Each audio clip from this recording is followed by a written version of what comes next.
ছাত্র রাজনীতি যেন আর কখনো স্বৈরাচারী হয়ে ফিরে না আসতে পারে সেজন্য অঙ্গীকারবদ্ধ হয়েছিল এখানকার শিক্ষার্থীরা। প্রতিটি হলে শিক্ষার্থী এবং প্রশাসনের মধ্যে লিখিত চুক্তি স্বাক্ষর হয়েছিল যে হলগুলোতে আর কখনো রাজনৈতিক সংগঠন তাদের রাজনৈতিক কাঠামো এবং রাজনৈতিক যে কার্যক্রম তারা পরিচালনা করবে না। গণ অভ্যুত্থান পরবর্তীতে শিক্ষাঙ্গনে সকল ক্রিয়াশীল ছাত্র সংগঠন একটি অলিখিত সহাবস্থানে তারা এসেছিল। আমরা দেখেছি কোনো ছাত্র সংগঠন হল এবং একাডেমিক এরিয়ায় ছাত্র রাজনীতি না করার পক্ষে শিক্ষার্থীর যে মতামতটা আছে সেটাকে তারা শ্রদ্ধা জানিয়েছে। একই সাথে দীর্ঘ 1 বছর যাবৎ তারা সেই অবস্থানটা তারা জারি রেখেছিল। কিন্তু প্রকাশ্যে না আসে আমরা কি দেখেছি, প্রকাশ্যে না আসেও হলগুলোতে ইসলামী ছাত্র শিবির তাদের গুপ্ত কমিটিকে কার্যকর্তারা রেখেছে। আমরা দেখেছি ইতিপূর্বে তাদের কমিটি ছিল এবং শিক্ষার্থীরা যখন ছাত্র রাজনীতি হলগুলোতে বন্ধ করেছিল, নিষিদ্ধ করেছিল, তার পরিবর্তিত গণঅভ্যুত্থান পরিবর্তিত ছাত্র শিবির তাদের যে বিরুদ্ধ হল কমিটি তারা শিক্ষার্থীদের যে কমিটমেন্টের জায়গাটা তারা অগ্রাহ্য করে তারা সেই কমিটি বহাল রেখেছে।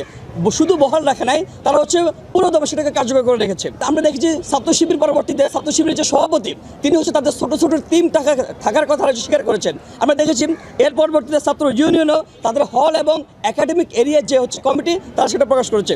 সর্বশেষ বাংলাদেশ জাতীয়তাবাদী ছাত্রদল তাদের হল আহ্বায়ক কমিটির ঘোষণা করে শিক্ষার্থীদের আশা আকাঙ্ক্ষার বিরুদ্ধে তারা একদম স্বতঃস্ফূর্তভাবে তারা অংশগ্রহণ করেছে, অবস্থান নিয়েছে।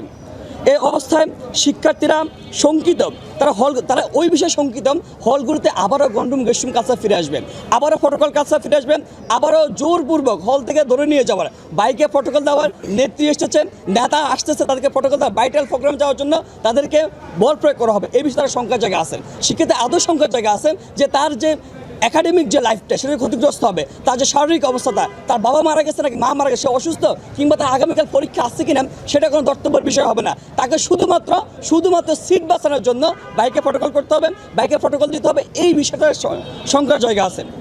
সর্বশেষ আমরা বাংলাদেশ গণতান্ত্রিক ছাত্র সংসদের পক্ষ থেকে হল এবং একাডেমিক এরিয়াতে শিক্ষার্থীদের মৌলিক অধিকারগুলো কুক্ষিগত করে রেখে হল প্রশাসনকে অকার্যকর করে দেওয়া যে এই যে রাজনীতি, এই যে অপরাজনীতি, সেই অপরাজনীতির তীব্র নিন্দা এবং প্রতিবাদ জানায়। অতীতে হল এবং একাডেমিক এরিয়াতে এ ধরনের অপরাজনীতি শিক্ষার্থীদের শিক্ষার অধিকার, বাসস্থানের অধিকারকে ক্ষুণ্ণ করেছে এবং এরই মধ্য দিয়ে হলগুলোতে যদি আবারও গন্ডুম গেস্টুম এবং বাই কালচার, প্রটোকল কালচার, কুক্ষিগত করে রাখার কালচার যে রাজনীতি, সেই রাজনীতি যদি ফিরিয়ে আনা হয় তবে এর বিরুদ্ধে আমরা শিক্ষার্থীদের পক্ষ থেকে আমরা ঢাল হয়ে দাঁড়াবো।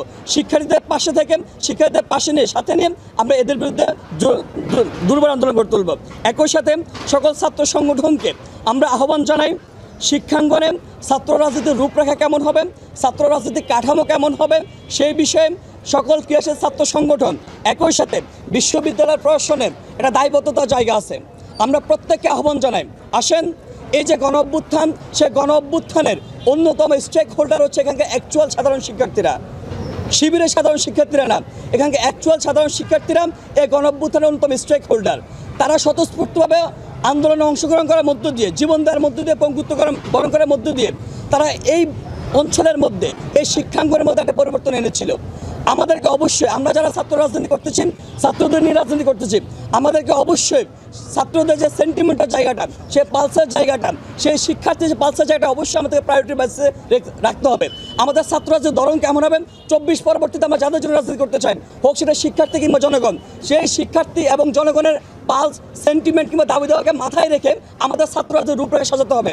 আমরা আজকে এই সমস্যাগুলোর মধ্য থেকে আমরা বাংলাদেশ গণতান্ত্রিক ছাত্র সংসদের পক্ষ থেকে ক্রিয়াশীল ছাত্র সংগঠন এবং ঢাকা বিশ্ববিদ্যালয় প্রশাসনকে আহ্বান জানাতে চাই, আসেন আমরা বসে আলাপ আলোচনা করি এদেশের ছাত্র রাজনীতি কেমন হবে, শিক্ষাঙ্গনে ঢাকা বিশ্ববিদ্যালয় ছাত্র রাজনীতি কেমন হবে, সে বিষয়ে আমরা নিজেদের মধ্যে আলাপ আলোচনা করি। আমরা দেখেছি